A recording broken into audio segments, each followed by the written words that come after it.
podcast and Twitch stream with Sean and John and Beverly and Elliot. Ellie. Yeah, and also our super special secret guest, Jamie Bradley. How are you, Jamie Bradley? Oh, you guys, I'm great. Thank you for having me.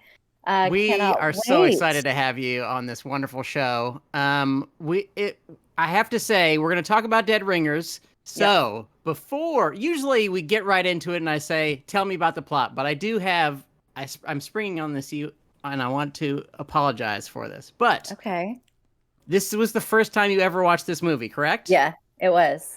And before you watched it, did you know that it was about two twin gynecologists? Did you know this information before you watched the movie? I did. Okay. Okay. I did, and I'm vaguely familiar with Cronenberg. We'll get into my experience there, but I knew it was about gynecologists. Mostly, I just wanted to see the fun costume. How familiar with you were you with the notion of triple bifurcated uteri? That was a new one. Yes. It made it into my notes that I took. I was very excited. I actually had to hit the rewind button on the old Roku because I was like, wait, she has three? She got three. Yeah, you did that. Do what now? Oh, screw right? Yeah. Well, because it's just three cervi. Yeah. Yes. Cervixi. Which I just, I'm curious. What was it?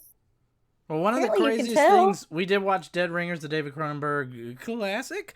One of the craziest things about this movie that while watching is I'm like, until I had a kid very recently, the mysteries of gynecology might as well have been like a lost religion. There's no secret science, secret medical realm that men have that women don't get, like women. Yeah, not like we don't go to like urethra specialists 6 times a year. No. So this is just like a strange, maybe inappropriate thing for a male filmmaker to have made.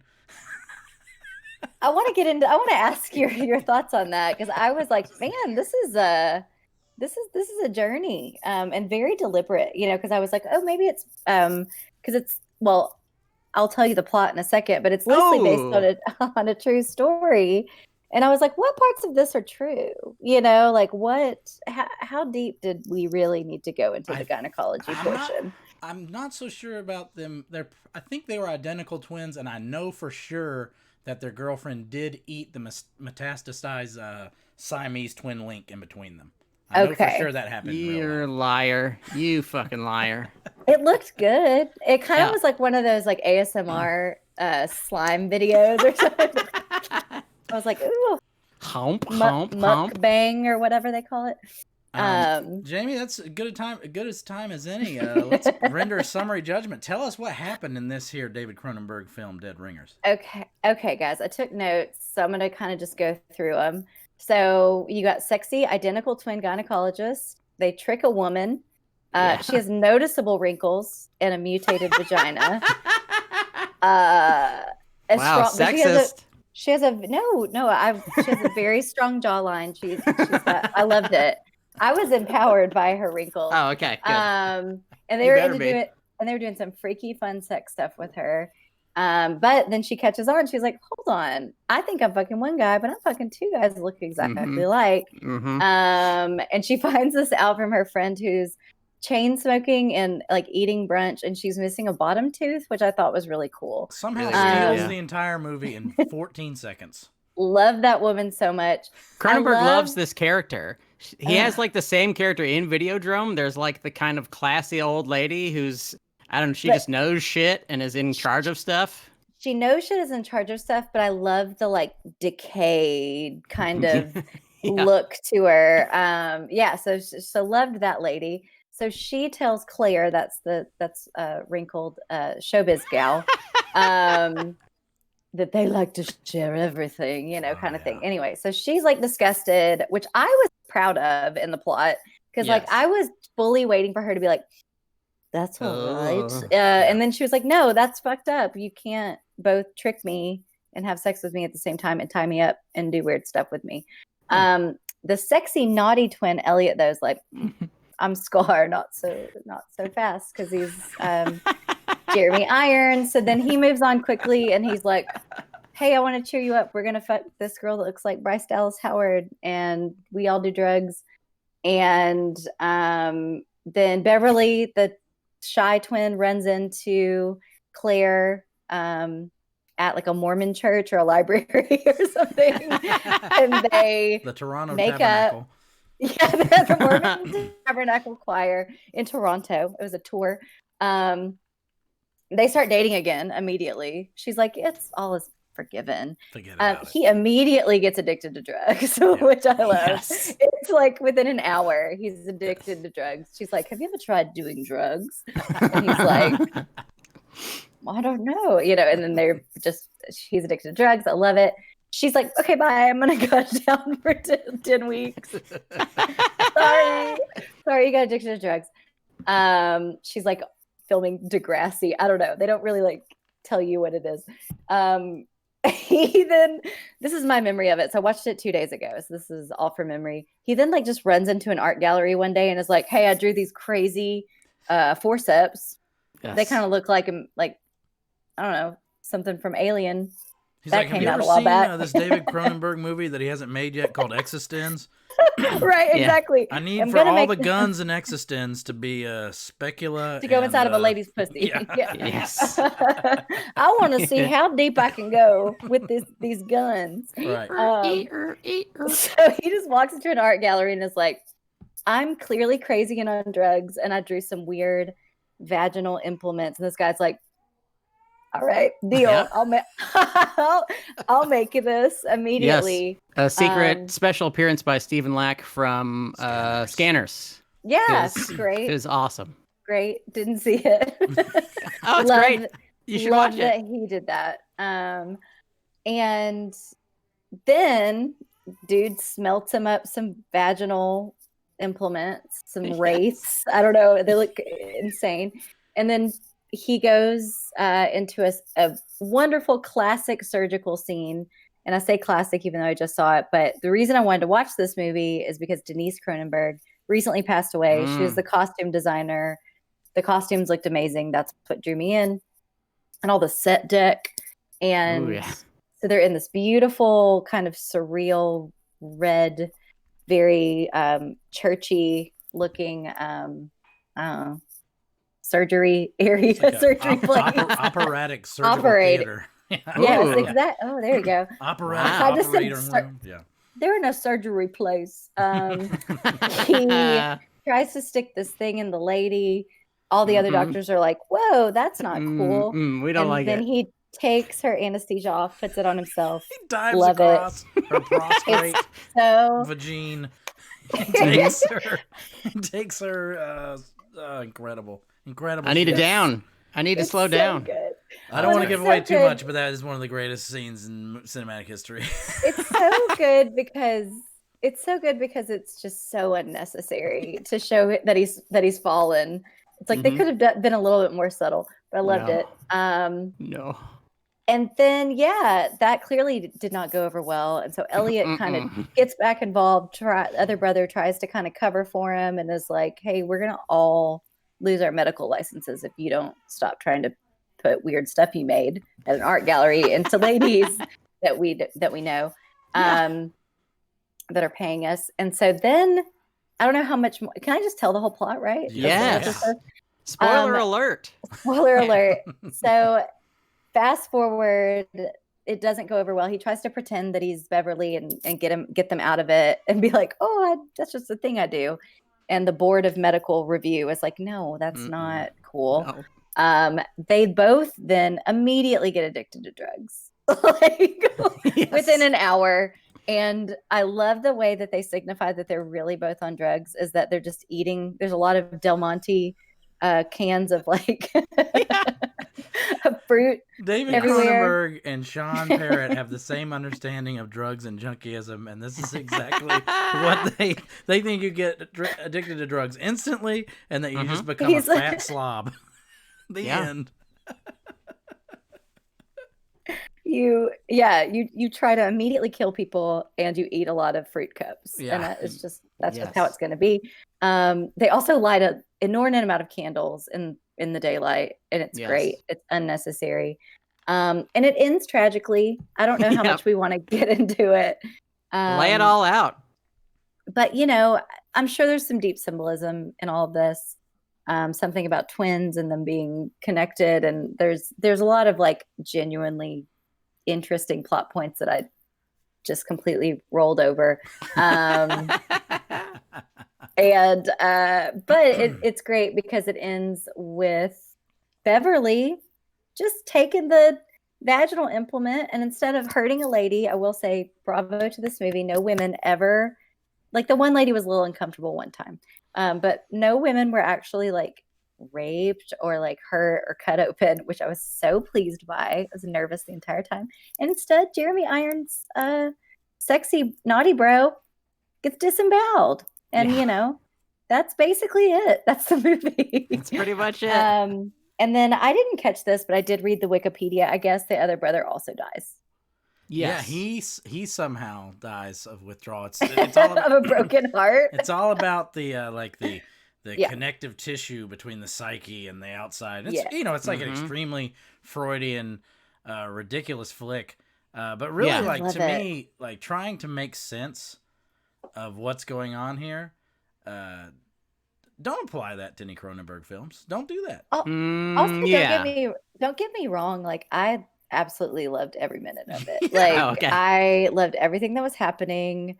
I do know that the brothers that it's based on, they died of barbiturate withdrawal. So perhaps he died. Perhaps he died of that. Being eviscerated in a fake, didn't really happen Siamese twin extraction, barbiturate overdose, those are kind of the same thing. Sure. So I get it. And also, I mean, they talked earlier about Chang and Eng, the original famous Siamese twins, and how the one died of fright when his brother died. And maybe there's something, maybe there's some part of that in there where he has died. He has realized, oh no, I have killed like the only reasonable one of us, even though he was like the evil one. He was the only one who could talk to people. Maybe he's just like, I don't need to live now. I mean, basically, I can't go to a business meeting. This is basically a remake of that book where the period blood red fern grows. Ah, yes. Essentially. Classic. Scholastic Book Fair, #1 bestseller. Yes. But for me, the reason this movie works so well, especially considering, and it works like on a level that a lot of Cronenberg movies don't work, is because he has like these 3 Venn diagrams. I'm going to try not to do boobs here, so I'm going to do here. And we've got cervix.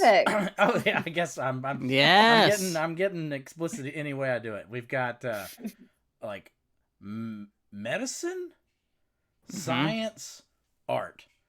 And they all just like converse into like this like horrible car crash of Cronenberg. And I can think of sometimes literally, yeah. I can think of no other. No one tries to have sex with a scar in this movie. That's probably on the cutting room floor though. But I mean, really, I mean, it's just like the confluence of all the things. This is Cronenberg at his Cronenbergiest to me. Yeah. Because even when you think you're not going to get like the gruesome gore, you get Genevieve Bujold eating the metastasized flesh of the 2 twins. It's a dream sequence this time, but it's still horrifying. Well, and that was what I was going to say. I did really appreciate, because I've seen The Fly, I've seen, and there's always like some realism. It never is there like a real sense of like, okay, we're in like a fantasy world or something like that in his movies. Like it's always some form of reality, but this one was more realistic than I thought it was going to be. I don't know if that's an academic way to explain it, but I kept waiting for the like some magic realism or some very bizarre thing to happen. And even as druggy as they get, we're still watching them be druggy. We don't really like experience their drugged out fever dreams. Like we're just watching the sort of horror unfold, as horrible as it would be to watch someone hooked on drugs, like injecting their brother who's so fucked up. He's like, yeah, cool, kill me. We're watching it all as very horrified, not participants, which I thought was cool. It's cool. I think also Cronenberg has like this sort of self-imposed thing where he doesn't like magic. I don't know why. But he doesn't like magic. Medicine. Yeah, he wants it to be science. Yeah. But also it's sort of bullshit because it's like the science is there's a lady who's got a vagina under her arm, and then there's another guy and he's got a penis, and she can fuck people with her underarm penis. There's a fourth move here too. We can't talk Cronenberg without sex being smashed in there. Yeah, sex is really, sex more so than medicine. That's really what I'm trying. It's art and science and sex. I like that the thing penetrating was a boob. Yeah. Yes, essentially. Yeah, it's classic. I think the fact that Cronenberg made this movie, considering what he had made before, must have made the experience of watching this movie really bizarre, because you are definitely waiting for like the Brundlefly to barf on a vagina. Yeah. And then it just never happens, and the only dream sequence just sets up the tragic ending. Really, he wasn't even really indulging himself that much. I guess yes, he was. Of course, he was. She eats the scar tissue, but sure, it really just sets up the fakey no fakey of that last bit was not a dream sequence. He killed his own brother. Oh wow, he's dead, no. Yeah. Well, and I think that's a really great point. Yeah, there isn't. I kept waiting and waiting as someone who'd never seen this movie for it to just get trippy, nasty. Mm-hmm. They don't even show you, and some of it could be like. I always love to try and imagine in movies that are made in the mid 80s or 70s. I'm like, what parts of this were they just scared we're going to look really shitty that they're filming around? But like they don't even show you, close-ups of the disemboweling. Like, and I kept waiting, kind of wincing, waiting to see like entrails, and they just it's very classy. Definitely a choice, Jammers, because this is the guy, you haven't seen Scanners. This is the guy who has famously blown up heads. I'm familiar with that like scene or that gif. Sure. This is a guy who's unafraid to put a vampiric blood-sucking clitoris in a woman's armpit in a movie. Yeah. That happened. I can never remember. Is that Shivers or is that... that's Shivers, right, Sean? No, that is Rabid. Shivers is Night of the Living Dead for sex. Yeah. And Rabid is, I guess, vampire. It's like vagina vampire, vagina vampire. It's armpit vagina vampire woman. Okay. It's I guess, cool. But starring a porn star. But she totally works. That sounds great. But she doubles down though, because she's got the armpit vagina, but then an armpit penis comes out of the armpit vagina, and she uses it to suck people's blood. Right? Isn't that what happens?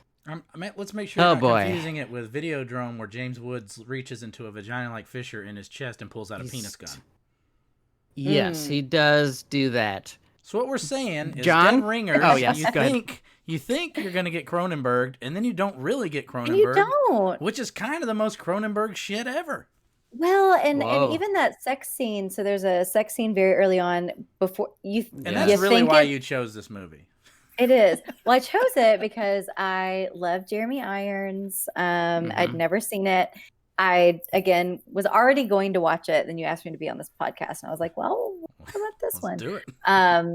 But yeah, I wrote first gynecological sex scene. She's tied up with like rubber surgical tubing and like, but it's like kinky like. She's also fully clothed and she's wearing like she's cloistered. She's wearing like this very matronly gown. Which I think is so interesting. And then they're like sexy, breathy pillow talk is about her infertility struggles, which I just thought that was so sexy. She's just like, I'll never have a baby.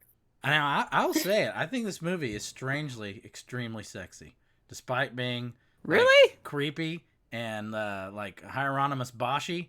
It's sexy also, and it's not just Jeremy Irons' sinewy butt, which is great. His back, I wrote, he looks like Mr. Burns. Like, it's just so gnarled. He is sexy Montgomery Burns. He has also been young and old forever. Forever. Dude still looks the same. Like, I mean, I just finished watching Watchmen, and like, he's a little, a little bit more pulled up, but other than that, he looks exactly the fucking same. I mean, his body is the same. Him and Sting have had to have the most tantric sex of any two men in the world. Ever. Is he a tantric sex guy? Has to, but I don't know. These are the assumptions I'm willing to make when I see buttocks that have like veins and striations. While we're talking about great things, tantric yoga. You know what another great thing is? Oh, go ahead. No. I made notes. I made notes when I watched it, and I'm trying to pick one out, and I just wrote psychosexual pain. Girl, you are a mess. She is a big mess. Oh, you are a mess. I'm not sure which one I'm talking about there. Anyway, go ahead. Oh, we've reached the moment where we have to talk about our most favorite thing of the movie. John, will you tell us your beef lamb gyro of this picture, Dead Ringers, please? It's hard because it's such a spectacular. Okay, we've already talked about the spectacular operatic breakdown of Jeremy Irons' character, which is honestly it's the best scene. But I'm gonna go with another scene: the abject horror of that woman being examined by the now completely demented Beverly. Yes. The close-ups, the way that he inserts, and you don't see anything, but the way he inserts and the sheer discomfort and it's just an insane to be sitting there and it feels so inappropriate. Even the agency of the filmmaker, you're like, how does this motherfucker get off shooting this scene? But it totally, totally, I'm super uncomfortable. I can't imagine what for a woman that scene has to be one of the most uncomfortable scenes in film history. I want to counter it a little bit. Okay. That was a pregnant pause. I loved this scene. I was really turned on. No, the scene that he's talking about is with a woman. She's probably in her 40s, maybe a little bit older. They specifically specialize in fertility, so you can tell this woman's already probably there. I think that's another layer to all of the examinations and all of the patients is this layer of just pain and sorrow and they're not complete in some way, and that's sort of a theme throughout the entire film. Just I need another being to sort of complete me. And she is getting this examination, and the way he described it is perfect. But I personally was like, I've had worse. I was just kind of like. That's another thing about it is it's like very uncomfortable and very creepy, but also I think that situation that's just a very commonplace set of emotions. Because myself, I have never experienced it, but I've had partners who've been like, I got to get another gynecologist. Oh, yeah. Because this shit is uncomfortable and bizarre. He brought a gold-plated instrument. Yeah. He brought basically a trophy that he won in a competition. Right. It was like 20 years ago. It was a car jack. But that scene, to me, that's like one of the... I really like it when... Club. When scenes make you like sweat it out, those scenes to me are like the scenes that you remember forever. Yeah. And then Sean brought up on Twitter, he said he put out there as trivia what was this movie originally going to be called, which is Twins, which obviously they couldn't call it Twins thanks to, but all I can think about in that scene now is like Arnold Schwarzenegger being like, "Did you ever have sex with a Labrador Retriever?" Like I can only think of him saying the immortal line that Jeremy Irons looks up and whispers, because we kind of glossed over it, but Jeremy Irons, one of the characters, completely loses his shit. Loses it. Yes. Yeah. Well, they both did. I mean, there's something about how they both, at some point, Elliot, I don't know if he just realizes that his life is over, but he's like, well, fuck it. Beverly has fucked my life. I mean, so I'm into pills now. I love pills, and I love he's like clementines. He's like, hey, buddy, let's do heroin. They're like, okay. Yeah. Let's start doing that.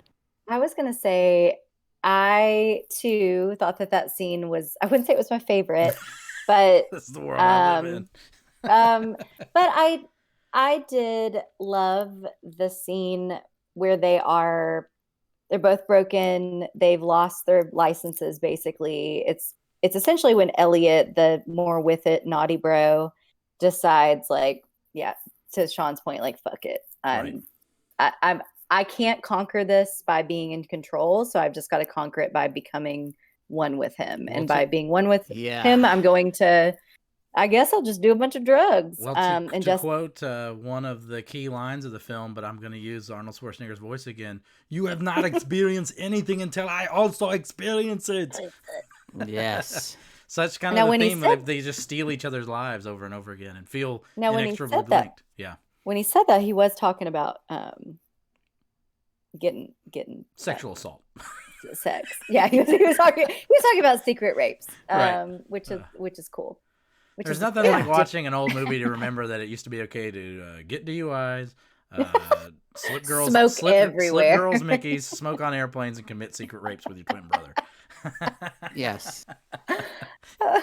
I was going to say, I wrote several quotes down. One of my favorite moments, I have like a serious one, but one of my favorite moments is there is a pivotal scene before Jeremy Irons. I think it's before the horrible operatic breakdown where he steals the mask. And it's clear that to everyone, like, his secret is out. This dude is a drug addict and he's lost his mind. But there's a scene. So hot, sexy bro, Jeremy Irons, is dating Bryce Dallas Chastain girl. This like redheaded, like husky voiced colleague with whose titty is always out. And they're in his beautiful apartment. And basically, like, they do this great, very subtle world building where, without telling you overtly, you know immediately that, like, there's a huge sort of culture and pattern internally in their relationship of, like, just fucking each other and other girls. And they kind of say it at the very, very beginning of the movie, but, like, that scene is this moment where, as a viewer, you're like, oh, this is like, this happens so frequently that Beverly rejecting this moment is like a slight and very upsetting. Yes. But he runs outside, he's on drugs, he collapses, and she runs away limp-armed to help him. Elliot does nothing. And then all of a sudden there's this long pregnant pause, no pun intended. And then he just runs out there, slams her up against a wall and is like, don't touch him, he's my brother. And I loved it. He went full Scar. Like, it was just so dumb and like outrageous. And he goes from just like kissing and caressing her to violently throwing her up against a wall. And it was sort of comical because there's, I think, just some acting style kind of changes that we've gotten away from, so it felt a little, whatever. But also I thought it was really interesting just because it sets up that whole relationship, but then also shows you that, like, oh no, don't forget it, he's fucking crazy too. He's slightly more well adjusted. It all comes out in the wash. All the crazy comes out in the wash. I think it's interesting you bring up the acting style. I think another reason this is like a big level up moment, not level up, but a stylistic change for Cronenberg is typically David Cronenberg is casting some Canadian schlub in this role that Jeremy Irons is doing. And I don't know if this movie would work very well with, say, Stephen Lack playing this role, because this role takes maybe a real theatricality to it. And it takes a guy like Jeremy Irons. It's weird. He has a very narrow range of roles he can play, but that role that he can play is this very Anthony Hopkins-esque, like, doesn't exist in real life really type of person. But for this, it's perfect. It's this theatrical twin organism, and it's perfect because you can instantly know. And they don't do any tricks like, oh, this one wears glasses and this one has like one. No.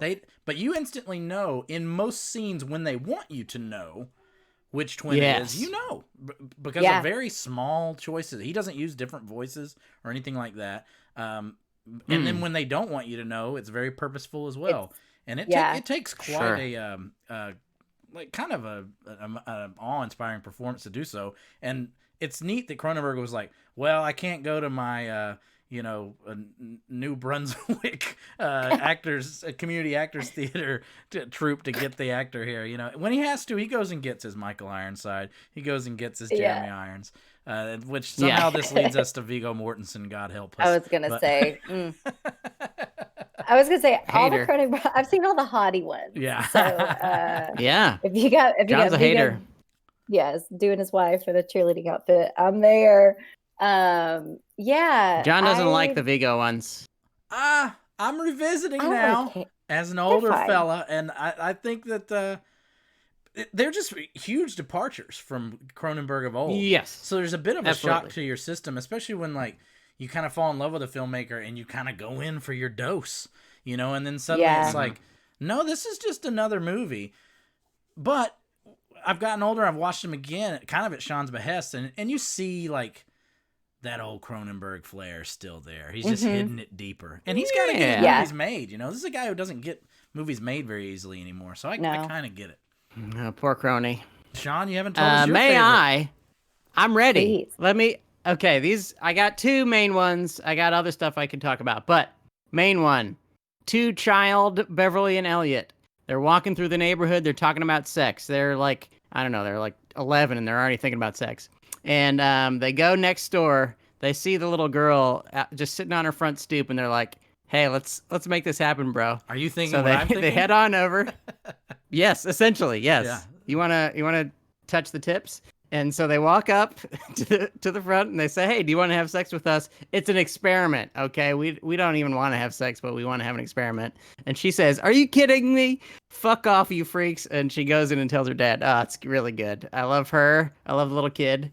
It's a number great place, 2 Euro. It's a great place setter for the whole movie because you half expect the little girl to just be like, daddy, no." Yeah. And she's like, "You two are fucking freaks." Yes. Well, no, totally. I think it's similar to what I was saying earlier about her like being so relieved that her reaction is like throw a glass of water and be appalled that two men have been basically sexually like, deceiving and assaulting her. And same thing with the little girl. She's like, "No, that's like fucked up. I would never do that." Yeah. So don't get me wrong. I also felt sort of the same way. Amazingly misogynistic and sexist movie in some ways, but then in some ways you're surprised that it's not more so. Yeah. That's the 80s movies for you. Yeah. Elliot's girlfriend, Carrie, the redhead, she, like, at first she is sort of presented as just like a sexy lady sitting next to him. Like when you first see her, she's at some award ceremony and you're like, well, that's an attractive woman. And then at the moment when Elliot, like, we see him at the edge and she sees him at the edge and talks to him like he's at the edge. And you're like, oh, so this is just a really smart lady he knows that he also has sex with. And she's like, hey, what you're doing is stupid. Stop it. You don't have to do drugs. Right. We'll get him clean. I'm a reasonable lady. And he's just like, nah, I'm not gonna listen to you. I'm stupid. I'm gonna get fucked up at the same exact amount. Against the wall. Yes, she's an interesting character because she like pretty much figures it out before our actress. This has happened before. This is another woman who figured out that that the twincest twins were getting after her, and she figured it out, and she was like, "I'm down with it. This is a power play. Yeah. I'm going to use these guys." You know, she's like, "This rules." Yes. It's two Jeremy Irons. I mean, I loved that character. Yeah, she's great. Yeah, I was like, great. Okay. I love when she just shows up and he's like throwing up. He's clearly having a really bad moment. She's like, one titty out, like, me too. Yep. Hey, he's like vomiting. What do you have to? I bet my meager life savings that she's just some Canadian lady. Oh yeah, for sure. Sure. I think everybody else in the movie but Jeremy Irons is, right? Yeah. Just a Canadian. Your standard. Number Canadian. 2 Euro of the picture. Genevieve, what is her name in the? Oh, Claire. Claire. The sexy lady that they both love, but only one of them really loves. She says this is their first date. This is their okay. This is her first date with Beverly after Elliot has probably already fucked her. She says, "Are you gonna spank me, Doc?" And he says, "It hadn't occurred to me," which is just one of the great responses to "Are you gonna spank me?" Like it's really gets into how unprepared Beverly is for all of this. Like there's a line earlier about how he would still be a virgin if not for Elliot, and it's like, oh no, that's uncomfortable. But that I think there's for a movie that is deeply uncomfortable very, very often, this is a pretty funny movie.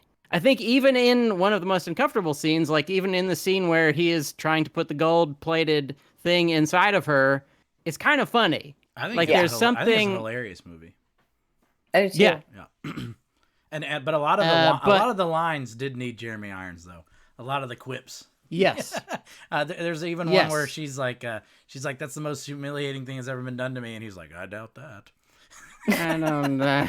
It's like, I don't know about that. One of my favorites is Elliot is trying to talk Beverly down, and he's trying to put Claire down and basically be like, you don't need her, like, early on, and trying to sort of separate him from her, and he just goes, she's a showbiz lady, and I just loved she's a showbiz lady as like a dig, like that's the reason you shouldn't want to be with this harlot. You don't want to be with this kind of trashy showbiz lady. I mean, you know how they are. That's what they do. Who's on Toronto-based miniseries? Yes. And she knows it. Like earlier on, she's like talking to her agent. She's just like, "This sucks. I hate it, but I need more of it. I need to pay my bills. Get me more shit. I have no shame. Treat me like a whore, except in movies. I want to be a movie whore, please."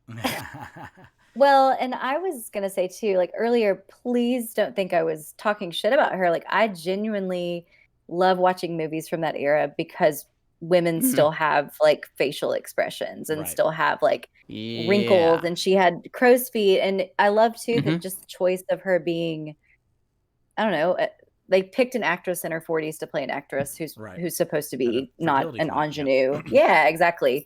Yes. And she's super sexy, and she's never presented as like over the hill or like, they don't ever play into that. And I kept waiting for them to maybe make that a plot point or something. And I thought it was very refreshing and sad that we've lost that a little bit, that just never happens. Oh yeah. I mean, they've cool. aged Sharon Stone out of pictures, they've aged they aged her out at probably 20 years before that. She was still like one of the most beautiful women in the world, and she was aged out. Pretty much everyone outside of, Julia Roberts and Sandra Bullock gets aged out frightfully early. And, or you have like a very niche like action star kind of thing, like Charlize Theron's been able to do, or Sigourney Weaver. Like there's like 4 of those actresses. Like, and you kind of have to start producing your own pictures to get those roles.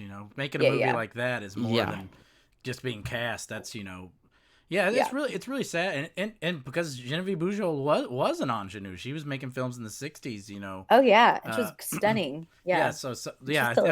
This movie's like kind of perfectly cast, and like I think it'd be interesting, and if we have any Twitchers, if we have any ladies and gentlemen of the jury out there, I'm trying to think of who else I'd be comfortable casting. We got Chad. Who besides Jeremy Irons can play this role, like effectively in that era? From that era, so I do know they were going to cast William Hurt. And possibly and possibly Robert De Niro. I just can't imagine. Robert De Niro is so uncomfortable with sex. How would Robert De Niro? Can you imagine Robert De Niro even looking at a vagina and be like, "Did you have sex with a Labrador Retriever? Did you have sex with a Labrador Retriever?" He's my brother. I like William Hurt, but he's such a waspy, like everything hidden beneath the surface. Wow, actually, maybe it would work perfectly. Maybe he's the great one. Jeremy Irons is always, and you hit the nail on the head. That his range is not super vast, but like what he does, like no one else can do it. And he does that. Even he could be playing, the most straight-laced dad character in a movie that is truly great and never does anything wrong, and the whole time you're going to be like, what kind of sexy danger is he about to get into? And he gets shockingly tender too, whereas I don't think like Anthony Hopkins would do like the Ellie, like I can't see he gets very the vulnerable moments that Beverly has are when I'm like, oh shit, this dude is doing a really good job at acting in this movie. Yes, he's killing. He's knocking it out of the park. We have a comment from Chad in the Twitch chat. He chooses to replace Robin Williams, the great Jeremy Irons. Steve Guttenberg, the greatest actor of all time, could have pulled it off really well. Thank you, Chad Ryden, for that wonderful comment. He's right. Why isn't Steve Guttenberg in this movie? But we can't say only positive things about this film. We must say negative things. Jamie, would you tell us your low man of the picture? What is the worst thing about this movie? Oh my God. It is really hard. I may need you to come back to me. I'm looking at my notes to see if I'll get it out. Let me get John, do it. Let me get performative, if you will, because I don't really care about this. Because usually when I see stuff that's out of time, like racist, sexist, homophobic, ridiculous, I just go, man, things used to be really fucked up. But the portrayal of like the gay secretary, it's just preposterous. It puts the P in problematic, because it's just like and it's just explained away like, oh, don't worry, he's gay, he's not a real person. Well, and honestly, that's such a good point, because it was so confusing to me. I was watching the scene and I'm like, what did he say? Like, is he offending him? Like, I really couldn't understand like what it was. And then way later, she's like, oh yeah, that's he's my gay. assistant. Talking he's about gay. vaginas. Don't worry about it. Saying the word vagina sends him into a frenzy. Yeah. He's disgusted by it. But, to me, like, it's tough to find stuff wrong with Dead Ringers. I think we should talk about it. Maybe we should address the jury again, Sean. Because this is, to me, it's like, this might be the best Cronenberg movie. I don't know. What? It's really good. Sean, Humbug. tell us what you did. Humbug, I say. Okay. I like this movie less than you guys. I still like it. And there's a plenty to like. But I will say there's something about the sterility of it that I don't like. Okay. Right. Part of it is the thing you're talking about, where like when I expect a Cronenberg movie, I expect this sort of thing. And I guess maybe I can handle the History of Violence and Eastern Promises thing because they never feel that much like Cronenberg movies to me, even though he's the director and they feel a little weird because of that. The detachment is gone by then. The detachment is gone. Yes. Yeah. But to me, I guess you guys thought it was sexy, but to me it is not sexy, and it's not very emotional. I'm telling you, Sean, it's just not sexy to me. This is why. There were boners, literal clitoral boners going on for Jamie and I when we watched this movie. It's you.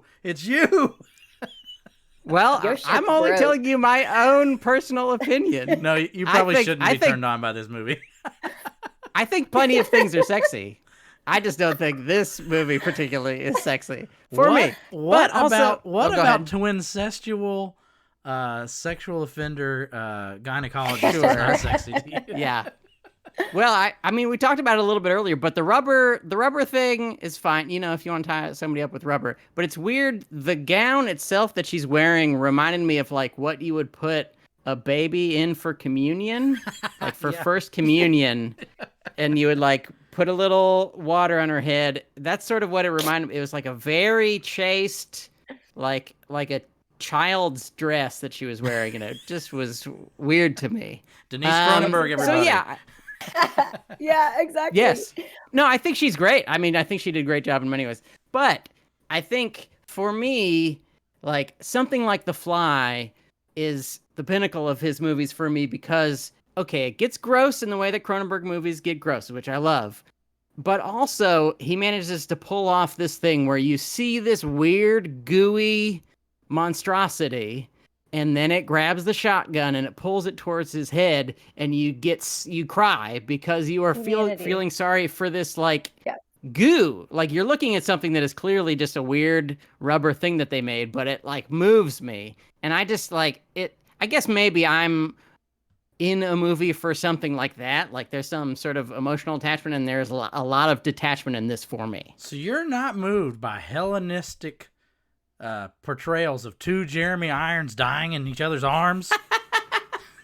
I think it is beautiful. I think like the final shot is like obviously clearly meant to look like a romance painting, like it is beautiful. It just doesn't move me, which is, eh. Well, and I'm supposed to say something I didn't love, but I sold the ending short. I do love, so he disembowels the brother. There's this very tender, to John's point, sort of moment where he just becomes almost younger than we've seen him, or like just this child again, sort of unable to even articulate anything. He's just saying Ellie, Ellie, Ellie over again. Yeah. But then he puts on a suit like a man. He puts on like this facade, goes out to a payphone, calls Claire. She says, "Who is this?" And he can't answer, and he hangs it up because he doesn't know who he is. He isn't. He's no one now because he's dead. Yeah, goes back and manually dies in his dead brother's arms, in his dead brother's open womb. But come on, Sean, this is way deeper than Brundlefly. Nah, dude, not for me. But I loved that. I loved the "who is this?" and just click. Like there's nothing. Mm-hmm. I would say my least favorite thing. Maybe the weird nightgown. It just looked itchy, and I was like, that bitch is sweaty. And also, like I can't watch scenes like that and not think that they both got like UTIs. Like there's just, it's super wet. Like I don't know what that like rubber. Like I was just like, that's probably gonna leave some sort of rash, or I'd have a reaction to that rubber material. So I was like, there was nothing sexy about the actual sex scenes. The sexiness of that movie, I think a little bit too, is that specific time period to me is so sexy as well. Like just, I very much romanticize like that sort of like late 80s wealth, you know. Oh yeah. He's a hack, but like just that Bret Easton Ellis sort of aesthetic, like the rich person doing in cocaine this movie in a gynecologist's office. Yeah, doing heroin in a gynecologist's office. Fuck yeah, and like burning candles in the daytime. There was drip wax on syringes in this movie. Come on, Sean. Oh yeah, get a boner. I think close-ups on that instead of on like the goo, and that's what I was like. Yeah, show me a dirty ass candle. That's art. That's art. Also, I think there's something in there about it is about wealth, and it is also about that sort of performative wealth. And like much of their problem is like, we need more money, so we need to do more shit. But they're already busy. They're already wealthy. They're already clearly rich, but they just keep trying. And they show Elliot a few times watching Lifestyles of the Rich and Famous. And it's just so like emblematic of like, this is the guy he is. He's like, at some point I need a yacht and I need to have shit like that. I don't fucking know why. I'm smart. Right. Why do I care about that kind of shit? I've got a beautiful apartment. We're making millions of dollars a year from all of these women, very sexy brother. Yeah. Yes. I'd never heard the name Denise What else do you want from life? I'd never heard the name Denise Cronenberg until tonight, but her like drab grays and like the opaqueness of their suits mixed with like the only place where they feel alive, the operating room, which they inexplicably wear blood red giant costumes in. I mean, that's really like one of the most genius decisions made in the movie, and really works for it. The entire, like, there isn't a single wasted costume or set piece or moment, and I do love again, to watching it, I was like, how much of this repetition in setting is like budget and how much of it is like a choice? But I do love that there's this restaurant that they frequent, which is clearly this very hoity-toity supper club kind of place with these like Baroque, cherubs and paintings everywhere. And I just loved like that setting, and like there's the natural light pouring in. I don't know. Through the prison bars constantly. Yeah, the prison bars of their blinds. Yeah, exactly. Oh, the gilded cage. The lighting in the movie like was fucking brilliant, which just, you don't see that very often, or it's not often that that I watch a movie now and I'm like, damn, they killed that lighting. Yeah. Well, another game changer moment for Cronenberg, because I think he worked with this DP forever after this. He did, his first movie with him. I think he just kept working with him.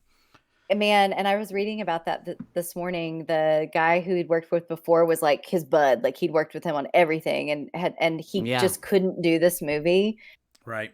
And never worked. He never worked with him again. Like, and he was filming. I think that was Mark Winters. Yeah. Yeah.